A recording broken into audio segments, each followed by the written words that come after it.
ikipe ya Arsenal yamanutse mu kibuga Etihad ya gusura ikipe ya Manchester City. Ikipe ya Man City umutoza panga 4-2-3-1 barimo muzamu Gianluigi Buffon, Donnarumma nako, hanyuma Abdul Kadir Kusanov na Marc Guéhi bari mu team ya defense. Niko Reir wagirize match itarabaho, kimbega umukinnyi mwiza cyane wambaye nimero 33 yakina inyuma. Ku ruhande rumwe Matheus Nunes yakinaga yambaye nimero 27 mu mugongo, nawe yararimo arakina kuri kabiri.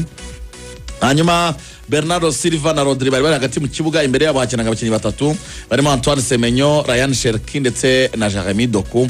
Hanyuma Erling Brot Haaland ariwe rutahizamu. Hanyuma mu ikipe ya Arsenal David Raya yabanje mu izamu, Gabriel Magalhaes na William Saliba mu team defense, Christian Mosquera ndetse na Piero Incapi. Hanyuma Declan Rice, Martin Zubimendi na Martin Odegaard. Imbere hari batatu barimo Eberechi, Kai Havertz ndetse na Noni Madueke. Match rwose abatoza bayinjiramo ubona rwose iri temps cyangwa se irimo tension yo ku rwego rwo hejuru. Biza kurangira rero ikipe ya Man City yatsinze umukino, ariko yeshe ya mbere y'umukino cyari cyarangiye amakipe y'amanganya igitego kimwe kuri kimwe. Ni match yarimo expectation nyinshi cyane kuri buri ruhande Rugaju, ariko byaje kurangira uri mu rugo ari ubonye faveur. Tujyanemo mu bitekerezo by'abatoza ndetse n'icy'umukino waruvuze. Icyambere buri wese agomba kubanza kumva ko ikipe ya Manchester City ibi yakoreye Arsenal ntabwo ariyo ya mbere ibikorewe, kuko amakipe atatu ubwo Arsenal yabagiye kane yagiye guhura na Man City iri ku mwanya wa kabiri. Ayo makipe ari aya mbere muri Premier League, bisaba ko Guardiola atsinda iyo match kugira ngo afate umwanya wa mbere cyangwa se agabanye ikinyuranyo yagiye abikora. Umuntu wenyine washoboye gukora ikintu gisa n'icyo ni Sir Alex Ferguson mu myaka 26, nawe yabikoze inshuro enye gusa, kuba ari ku mwanya wa kabiri agatsinda ikipe ya mbere ariko yitsinze muri phase retour. Simuga muri phase ari gufata ikipe muri phase retour ifite umwanya wa mbere ukayitsinda woru wa kabiri. Ibi bigaragaza iki rero? Bigaragaza yuko Manchester City winning rate ya Guardiola iri kuri hejuru ya 80% yo gutsinda mu kwezi kwa kane by'umwihariko. Biprova ko ikipe ya Man City izi gukina match zikomeye cyangwa izi gutsinda aho rukomeye, eneryo banga ryakomeje kumusunika. Si gitangaza rero ko wapangura amanota ya Arsenal ku buryo natsinda bane nazayamaramo akanayiga imbere mu buryo bw'ibitego naramuka atsinze 2-0.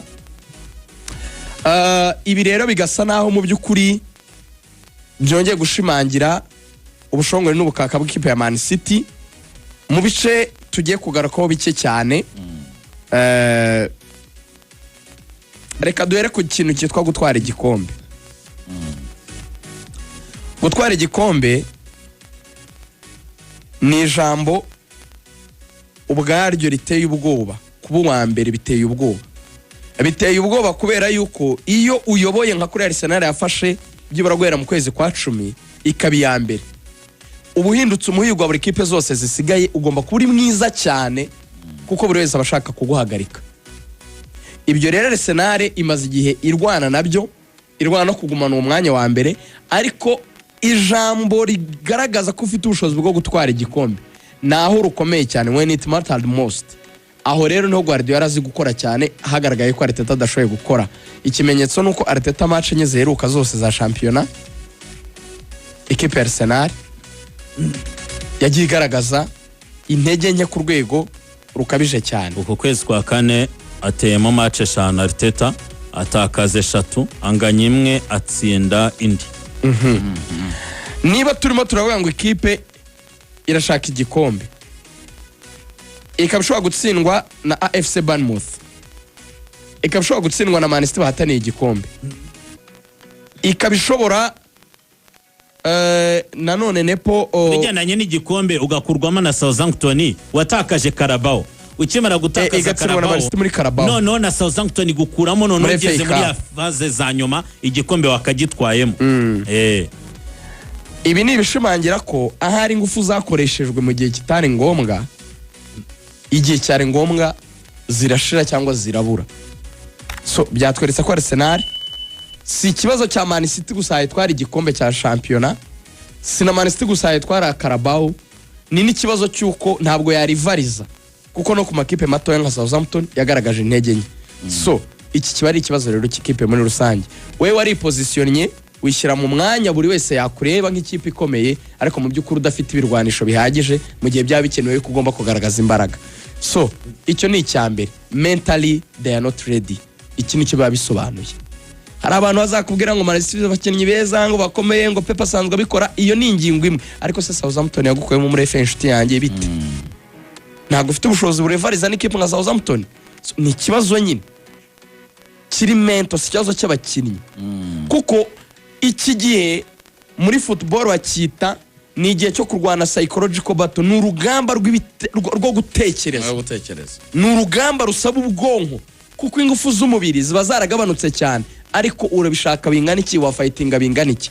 So, icyo ni icyambere. Cya kabiri cyatakaye ku ruhande rwa Arsenal cyanabaye igikomeye ku ruhande rwa Man City, no kuvuga ngo iyo umuntu yicaye akakubwira ngo njyewe ndabizi yuko ikintu kiri bumpereze gushyira ibintu mu biganza byanjye no gutsinda Arsenal, and he does that, so akabikora nk'uko yabipanze, kumbwira ngo Arsenal yagize match nziza nk'uko abafana bawe bamwe babivugaga, ibyo ngibyo ni bya bindi bakubwira by'uko mu by'ukuri umuntu ujya gupfa abanza gusamba.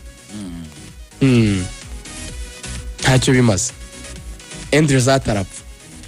Nta kintu bifashije ku ruhande rwa Arsenal kumbwira yuko mu by'ukuri ngo Kayi ngo yatsinduriye mutwe ngo twateye poto ngo ebyiri ngo twabuza amahirwe, ngo urebye football icyo kintu cyitwa amahirwe usibye ko nanacyemera cyane, nayasanga uwiteguye. Niba ushobora gutsindwa the same goal isa niyo watsinzwe muri match za Carabao, ni ikibazo. Igitego cya kabiri, igitego cya kabiri ni Kuri n'ubundi yari amaze kwiprojecta muri box, mu gihe ne muri footage Odegaard yabwiye Martinelli Donnarumma afashe umupira n'amaboko arawujugunya, Ode ahamagara Martinelli ati ugira ubwenge mutwe wawe haruzura neza, uri umusazi, twagushyiremo kumarika uyu mukinnyi kuko ni umukinnyi uri danger, banaze baro mu mugongo, uri hehe? Uwo niko Oreri bahaye umupira yahise anyuramo hagati, harimo igikorodoro, atanga baro kwa Doku, hanyuma niko Oreri yinjira muri box, bya bindi asanzwe akora byo gusangamo harani kugira ngo babe babiri, umwe akajya kuri poto ya mbere undi ku ya kabiri. Iyo baro Doku yayifasha yerimina abakinnyi ba Arsenal babiri, ahereza niko Oreri ahita pasa Haaland atsinda igitego cya kabiri. Ni baro yakozwe n'abakinnyi batatu gusa kabisa, niko Oreri Doku, niko Oreri Haaland igitego. Ukibaza nk'ikipe ifite iyo defense iri solide yarwanaga no kuvuga ngo ikintu icungiraho n'ukurinda, ni gute baro iva mu kibuga cya Man City ikambukiranya umurongo w'abanyakibuga kabiri ikinjira kuri couloir, ikinjira muri box, ikarindwa Haaland akora finishing igitego purely umukinnyi n'umwe wa Arsenal atigeze akora kuri iyo baro. Abantu bagerageje, ni ikimenyetso kikwereka yuko iyi ni ikipe baro yahita yarya. Icyo bakita iki muri football ubundi kugira ngo iri action ishoboke, abantu bavuga ngo Arsenal yarivarije, ntiyarivarije. Bakoze iminota 20 Man City guhera kwa 45 kugera 6 abona igitego, iminota 20 y'icyo bita time yo guhaga imbere za muri Arsenal. Arsenal ku buryo yafataga na baro muri iyo minota 20 igahititakaza ako kanya, yari iminota intense ya Man City. Icyo rero icyo bagufasha ni iki, icyo gihe bahita badeclencha defense, ni ukwicagagura. Ntango sinshaka kugwaga iminota 20, ari nabyo bakoze bajya muri Carabao gutwara igikombe, nabwo baza Arsenal iminota 20 bayitsindamo 2. Niba umuntu ashobora gufata iminota 20 ari gutegeka baro, witeguye gupfa nyine. So be ready to die. Urivariza. Reka nshyire n'izi statistics itukomereza aho ngaho. Ikipe ya Man City yagerageje amashoti 15, Arsenal igerageza 9. Muri yo aganizamu na 5 ya Man City kuri 3 ya Arsenal. Kona ni 8 za Man City, kandi Arsenal ngo ikeneye kubishaka kona ngo ni peforo yabo. Nyamara City yabarushije kona kuko yagize 8, Arsenal ibone 5. Uzika Arsenal yagize kona 3, City tarabona kona. Nepo uraza kugaruka n'ubundi turaza kubigaruka mu isaha ya kabiri, kwizigeraza kubwo ibyanye kanyembisoza cyane. Uraza gushyira mu busesenguzi bwo mu kibuga cyane. Nge ndi kuri bato irimento cyane. Umutoza witwa Mikel Arteta yari yagerageje kurwana ibishoboka mu buryo bwo kuganiriza abakinnyi, yanagerageje no gukoresha uburyo bwo kuba fata umuriro, yacanye umuriro kuri match ya Sporting, arababwira ngo arashaka yuko ngo Arsenal izayemeze nk'ikibatsi, yafashe inkwi rwose bino bisanzwe bya kinyarwanda, abajyana hana cyane inkwi byanya byo kabisa kuri match ya Sporting, ategura match za Man City, asora abakinnyi arababwira wundi mugomba kuba muri nk'iki kibatsi, urukwi n'urundi babyegeranyije nibwo bibyara ikibatsi, ubwo namwe muzaye mu connectingamo nk'ikibatsi. Icyo Pepa guha ni kimwe, iteka ryose yakinize match zikomeye, yiha ukuri ko gushyira amakipe muri position yo guhindagura ibyemezo byayo, we akaguma muri position ye. Iyi kipe yatsinze Arsenal ni nayo yatsinze kuri finale ya Carabao neza, ariko kubera ubwoba bwa Arteta niwe wajya ahindagura amasysteme n'ibindi. Bikwereka iki? Iteka ryose amakipe yose ajya gukina na Guardiola, impamvu ari generale, njya mwita generale Pep Guardiola, nukuvuga ngo kuri champ de bataille we yempoza kukwataka. None Arsenal kubanzamo ababirabura babiri, yego ufata Madueke ndetse na ESE ku ruhande, burya igitekerezo cyari kiye cyaro gufunga kuruhare za Man City, gufata Mosquera ndetse na Hinkapi bakabashyira ku ruhande, aba bose aba center back no gufunga impande za Man City. Wowe turi gukina urwana no gufunga impande zacu, twe twazifunguye turarwana no kumena. Je naje kukwataka waje kundefanda, reka mutsinze kuko ndakurusha mentally. Arsenal biragaragara ko itaje ifite plan dije yo kuza kwempoza Man City, ahubwo bari bafite plan anti-jeu ya Man City. Erega umupira nuko twese yo dufana amakipe tuba twifuza ko yitwara neza, ariko buriya umuntu ufite amahirwe yo gutsinda umukino cyangwa se umuntu uri mu mbaraga zo gutsinda umukino, yakabaye ari umuntu uri gukina neza kurusha undi. Yego, ntabwo umuntu ufite amahirwe yo gutsinda umukino yakabaye ari umuntu umunyantege nke kurusha undi. Tubirebe muri ubu buryo. Nepa yaduhaye statistique, turabibona yuko mu buryo bwo kwiharira umupira Man City yari hejuru, amashoti yageragejwe Man City yateye menshi, ayatewe mu izamu Man City yatewe menshi. Ariko noneho Man City yari hejuru ya 60 kuva match itangiye kugera irangiye. Yego, passe 400 indi iri muri 200 na. Noneho niba ibyo bintu bibaye, ubirebera mu kibuga no twari tugiye ku breaking down gatoya. Guardiola equipe type ye uko yakabaye, ntigeze n'umukinnyi numwe agira wahindura. Buriya ni 11 beza ba Man City nibariya rwose, nta n'ikindi abashaka guhindura. Ariko Arsenal ifashe ikipe yari isanganwe, iyihinduye kubera umushinga w'umukino wa Man City. Bivuga ngo imitoreze ya Guardiola ntihinduka, igitekerezo ni kimwe, ataka ndataka. Ariko kuri Arteta yazanye igitekerezo yavuga ngo ni gute nahagarika ubusatirizi bwa Man City. Yabutinye, ubwo nicyo bisobanuye deje. Yabutinye. Urugero ruroroshye, iyo ufashe umukinnyi ukina kuri kabiri ukazana mu center back ukashyira mu square, ugavuga ngo nakine kabiri ukakora Ben White, nukuvuga ngo Ben White uziko kina yataka cyane, urashaka gushyira mu defenseur ukina aguma inyuma cyane, aza guhangana na pesi ya Doku. Deja uremera ubushobozi buri muri Doku, ukanemera ko umukinnyi wawe ukina kuri kabiri mu busanzwe atamushobora. Tactically simba ifite ikibazo kuba mu square yaje kuri kabiri, ndabyumva. Ariko ikikwereka ko biri wasi nuko urwo ruhande n'ubundi Mosquera nubwo ahari ntabwo biguha amahoro n'umutuzo muri wowe, uracyafite ubwoba bwa Man City. Uravuga ngo reka nongere ndebe ubundi buryo nakongera kuzirika, probably wenda nongere ndebe ko nahagarika nanone Pep Guardiola mu makuruwari, ukongera ugafata imbere ye neza ya Mosquera, ukagenda ukashyira Noni Madueke kugira ngo Noni Madueke nawe azajya agaruka aze gufasha Mosquera. Kuko mu busanzwe ubundi abakinnyi babiri tuzi kuri Arsenal ni Trossard na Martinelli. Yego, barwanira uruhande, urundi rukaba ari urwa Bukayo Saka. Yego, Bukayo we ntiyarahari, ntabwo twarenganya umutoza. Uraje Hinkapi agiye kuri gatatu, Hinkapi n'ubundi hari igihe agiye hakina muri sezo.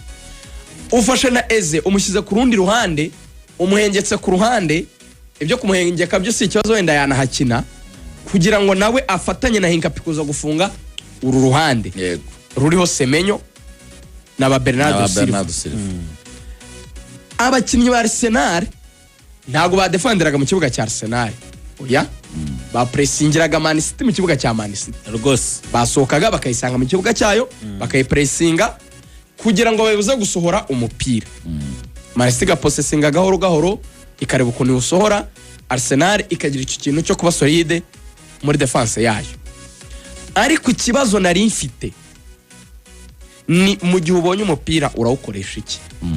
Iyo yawubonaga Hinkapi Mosquera offensively si beza, usatira si beza, hanyuma rutahizamu Kai wamuhengetse ari gukina nka false 9, hanyuma wagize abakinnyi bamwe abantu bafite izo nshingano ebyiri kudefana no kwataka. Eze na Madueke umwe agomba kuba asa n'uguma muri mediane kugira ngo kapiteni Odegaard project ajye gufidinga Kai Havertz wenda n'umukinnyi wo kuri kabiri cyangwa kuri gatatu umwe yazamutse.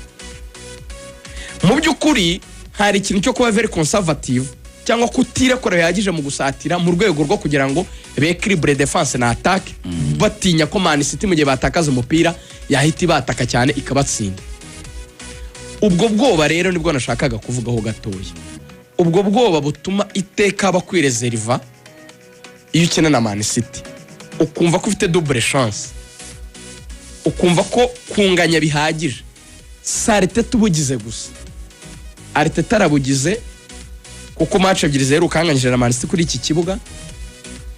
Ariko usibye Arsene Wenger yerukaga gutsinda 2015 ibitego bibiri byatsinzwe na Cazorla ndetse na Giroud, niwe watsindiye ku kibuga cya Man City 2015. Pep akiza niwe wenyine washoboye gutsindira Man City ku bwa Pep ku kibuga cyayo cya Man City Etihad. Abandi gikomeye bashoboye gukora no kunganya.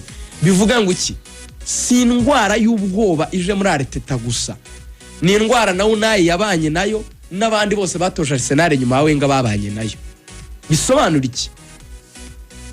Ibi niba batarageraho kubirenga ngo bumve ko bajya Etihad gutsindira nkuko Man City giza Emirates kahatsindira, birasobanura ko bari munsi ya Man City.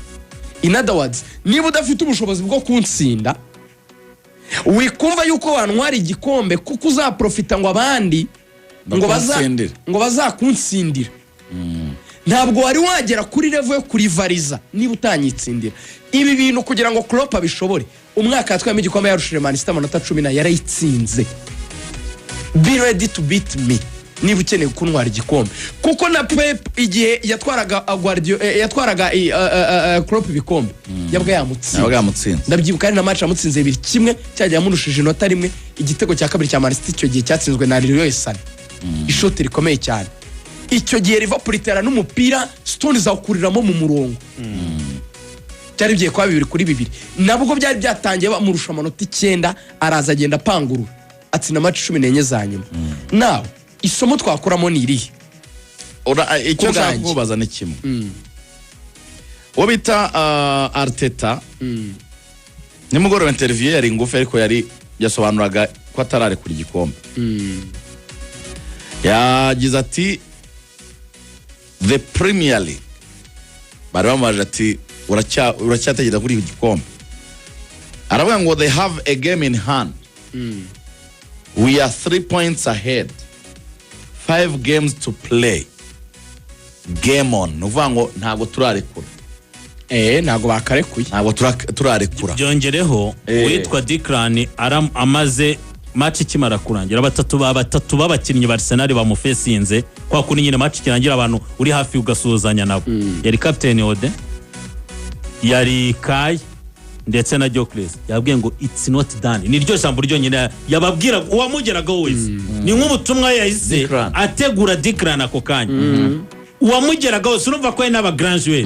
Yabwiye ati it's not done, ntabwo birarangira. Ku rundi ruhande Pep Guardiola yavuga ngo the table speaks for itself. They have been the best. Congratulations to the guys, but don't lose the focus. Wango yavuga ku bakinnyi be uburyo bitwaye muri uwo mukino, avuga ati bakinnye neza cyane urumva bakomereza ariko nimutakaza intego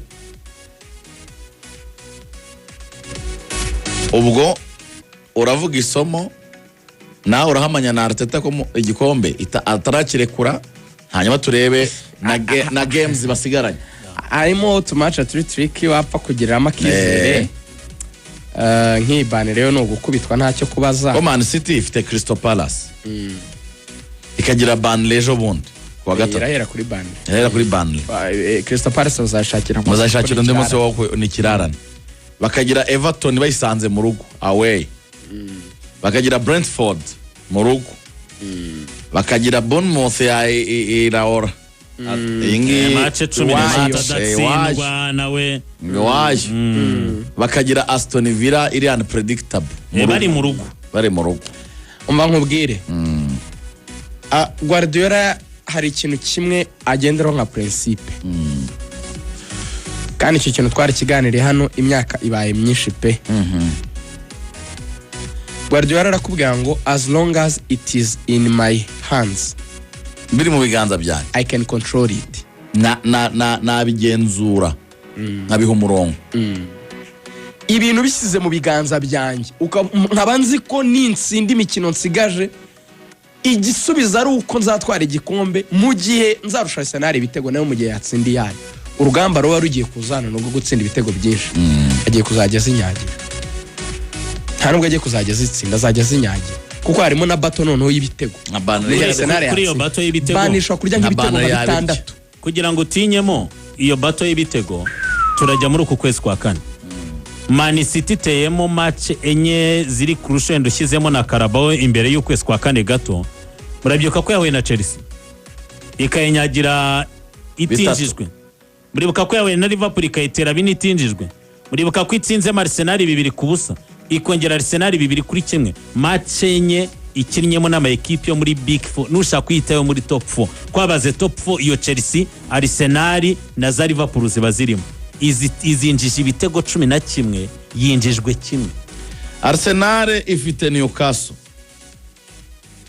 ejo bundi kwa gatandatu tariki 25 Arsenal ikagira Fulham Arsenal ikagira West Ham Arsenal ikagira Burnley Arsenal ikagira Crystal Palace nizo match eshanu ingano y'imikino nawe wenda ashaka kwikamati ya nyuma akarwana naye akayitsinda ariko you lost it when udashaka kunganya cyangwa utsinde Man City you lost it when udashaka gutsinda Bournemouth uri mu rugo ugitakaza iyo haye Man City motivation kandi ikindi afite match ebyiri za Atletico Madrid match ebyiri zikomeye match ebyiri ziri physical match ebyiri zimusaba ingufu zimusaba isukari udatekereza ko izari match azapfa gukina mu migize ngo najya muri weekend ngo apfe kuzikina ngo raziregezaho gutegurizo muri weekend ntago bishoboka ngo raregezizo muri weekend ufite izo Champions League match zabanziriza ya Atletico Madrid izaba ari match ikomeye kubera ko azaba ari gutekereza gutegura Atletico neza nyuma ya Atletico match izakurikiraho izamugora izamusaba ingufu kuko kazaba bakoresheje izindi nyinshi ibi rero Guardiola n'indi Atletico retu cyane rwose ibi Guardiola abifite mu biganza byo kurushwa mu biganza bya ikintu tunarebye n'iby'ibitego ngerekana ngera kandi ni gushambura muri iki gihe nk'ubu ngubu Arsenal nayo yayinjije ariko match 3-0 Manchester yatsinze ibitego byinshi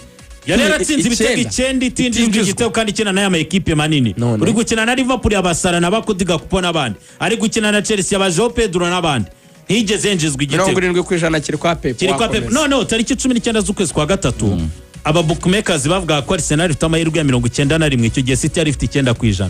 Tugeze kuri tariki 19 z'ukwezi kwa kane nyuma y'ukwezi kumwe ubu City bari kuri amahirwe ya 91 Arsenal sigaranye 9. Ndeka nongera akana ibindi Reagan yajya bisobanura nta nubwo tujya ngo technically ngo Arteta atekereje iki. Arteta mbere y'iyi match ari statistique twari twagarutseho ya y'uruhande rwa Man City ngo rugowe cyane no gukina imipira yo mu kirere. Uruhande rwa Kusanovu ubengamiye iburyo yegeranye na Mateus Nunez. Buriya Kusanovu we muri match 17 akinnye za Premier League abanjemo 11 izo yari yarabashije kuganya duel 6 zonyene zo mu kirere ku kigero cya 33% urumva ntabwo ari mwiza mu kirere. Muribuka Arteta hamagara witwa Magaresha akajya kubwira umuzamu David Raya uburyo ngo agomba no gutangira kudegaje nyuma y'ikosa bari bakoze rijya gusa n'iryo Donnarumma yakoze rikavamo igitego cya Arsenal. Buri imipira yose baransaga bagerageza kuyishyira ku ruhande rw'iburyo rwa Man City, ariko yibesha ko nubwo ngo Kaya ari umukinnyi mwiza mu kirere, ariko burya Kaya aba mwiza muri cya gihe akina imipira ya kabiri, ari nayo mpamvu igitekerezo cyo kumukinisha force 9 cyari gihari. Ariko ntabwo ari mwiza ngo agiye kujya mu madueli, turamuzi ntabwo ajya muri ibi bintu by'amakomba physique, n'aba ba defense abanyuzamo inkokora n'iki byarangiye n'ubundi ntacyo bifashije Arsenal. Hari ikintu kimwe ngiye guhurangirizaho cyangwa se nsa nkaho nkubira mu ijambo rimwe, exploit individuel. Arteta anze gutekereza ku kintu cy'umuntu witwa talisman, wa muntu wafashe kipe guhindura, gukora ibyananiye bagenzi be, kuba yagena uko umukino ugenda, kudebloka situation zimwe na zimwe. Witwa Bukayo niyo twakunze kuvugaho iki kintu kuri Arsenal, ariko ibitego by'ugasanga si byinshi n'amasist wenda si menshi, ariko akaba ari match ziri bunanirane nk'iya Liverpool yananiranye, yafata umwanzuro akerimina umukinnyi umwe babiri batatu agatsinda igitego. Ariko uzaho Pep Guardiola bena mubi kuva kera abo ba De Bruyne babaga bahara, afite Gundogan, afite Foden mwiza, afite Haaland, afite defense nziza, afite Rodri. Muri match yagiraga abatalisman barenze umwe babiri batatu, vuga ngo urutirigongorwe n'abakinnyi bakora ikinyuranye. Reka duhere kuri iyi match, umuzamu Donnarumma ntari save yajya akora nubwo yari yakoze kosa zarokoye ikipe ya Man City cyane. Ja muri defense arakuye ati mfite umudefenseri nimero ya mbere w'abongereza witwa Mage. Uyu munsi Saliba ashobora kubura, Deshaga Peiringo Pamecano ndetse na Konate bagatera. Uyu munsi Brazil akubwira ngo Marquinhos ashobora gukina na Bremer cyangwa se na Eder Militao, jya hagati mu kibuga. Zubimendi avuyemo ari wamenye ko yavuyemo bro, mbere yuko Rodri avamo nk'igice cya mbere nabwiye Samir twarimo dukorana match, Rodri yabashije kuganya dueli zo mu kirere zigera muri 3, aganya dueli zo ku butaka enye kurenye, n'imipira yose ya equipe byakunze niyo yatanze yavuyemo umusaruro yageraga ku bakinnyi. Uwitwa Rodri bikwereka iki? Ni umukinnyi wakora ikinyuranyo au contraire Zubimendi wawe arakishakisha byananiranye. Uwitwa Erling Brot Haaland yaramaze igihe adatsinda, ariko aravuga ati match nzikivuze ndagusoza. Bernardo Silva wabonye uburyo abakinnyi bishimiye Bernardo Silva match yateye. Hari ikintu yagarutseho witwa Reagan, Silva's interception yakoraga, urakoze cyane. Hari ikintu Reagan yakomojeho kiganisha ku kuvuga ngo Pep Guardiola we ntari buhindura ibye, wowe uraza kujarajara muri systeme zitandukanye. Pep yakinnye match ya Real Madrid na Man City azani Swadi, uzi ikintu yakuyemo isomo icyo gihe, kubera ko yari yagize igitekerezo cyo kwataka Real yari maze iminsi itari mu bihe byiza, ahura na physicality y'abacuameni na Valverde bari muri mediane, bisa nkaho bimugoye na Rodri kubasha kunesha urugamba rwo muri mediane wenyine biramunanira.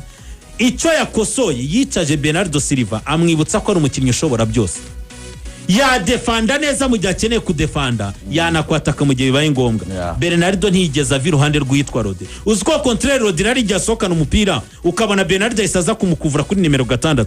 Mentality umukinnyi ku mukinnyi Man City hari ikirusha kinini cyane ikipe ya Arsenal. Ari n'abantu nakomatanyirije iryo jambo rivuga ngo exploit individuel na Pep Guardiola abakinnyi be bashobora kuba bagutsinda. Hari akantu kamwe nabwiye umutaramu, ndamubwira ni urabona nk'ubu Arsenal iramutse izanye witwa nka Luis Enrique, muri bukumwe yakoresheje mu ikipe ya Paris, twarabonaga ngo nyamara ngo ari bike byo gukosora, ngo barahari aba ba Martinelli na ba Trossard twabivuze kera tuvuga ngo uruhande rwa Arsenal rw'iburyo ntabwo rufite, rw'ibumoso ntabwo rufite abakinnyi bari kuri karibe yo gukinira Arsenal. Ni nayo mpamvu atekereza ko Eze yajya kuhakina akakora role ya playmaker, akafitemo na Martinode usirikiriza umupira, akagira abakinnyi benshi cyane bamufasha. Ariko reka nsoreze ku kandi kantu, turabizi kugize abakinnyi benshi bashaka gutanga imipira. Ufite Eze, ufite Kai, ufite nabo bakinnyi bari kuzamo, urirengagiza yuko ufite Joker Einar Jokles wagufasha muri ya minota byibuze 30 ya nyuma urageza ku minota 75 ugikinisha kayi nka Frost 9 nyamara aba defenseur ba City barakwereka ko barasora umupira uko bashaka byagezaho Magehi asokana umupira akajya urenza umurongo ugamakibuga mu kabiri we nabitwa bakusanova uzi cyo bivuga kayi yabaribeye ntabwo bari kuri pressure nta muntu uri kubageramo ngo abumvishe byo Chris yicaye kuri bench wamuzanya ari nka option ya nyuma bigaragara cya kintu cyitwa predictability tubona kuwitwa Arteta. Nsoreze kuri aka kantu Rugaju umunota umwe gusa Arteta aramutse adatwaye iki gikombe cya champion ntiyagakwiriye gusezererwa. Yego ntacyo kubaza wani ko emezere gabe abakinnyi bazaba basa n'abagambaniwe ariko bakabaye bamureka Berta barabiganire kwizgereka reka nkubaza akantu kamwe kuri iki kintu twavugaga ko tuvuga ngo Pep nicyo yayatura yavugaga ngo Pep Guardiola yadutoje turamuzi iyo tugeze muri ibi bihe yibutsa umukinnyi wese cyashoboye nta kindi kintu agakubwira ngo ndagushaka nguze kuba yerimina gutya oya Dani Sheriki gucenga defense yose yararitse nibyo Pep yamwigishije ku kibaho reka Dani Sheriki kiragitego atsinze karakazi se kaba kuyu nikore iri wacengaga aba defenseur nka ari umwataka n'abataka icyarimwe doku wari urimo azengereza baraba wabonye doku kuri ura mupira atanze kuri nikore iri birase Pep arabyigisha mental abakinnyi ba Man City hari cyo Pep bari ready kurwana urugamba mu buryo bwose. Urakoze cyane.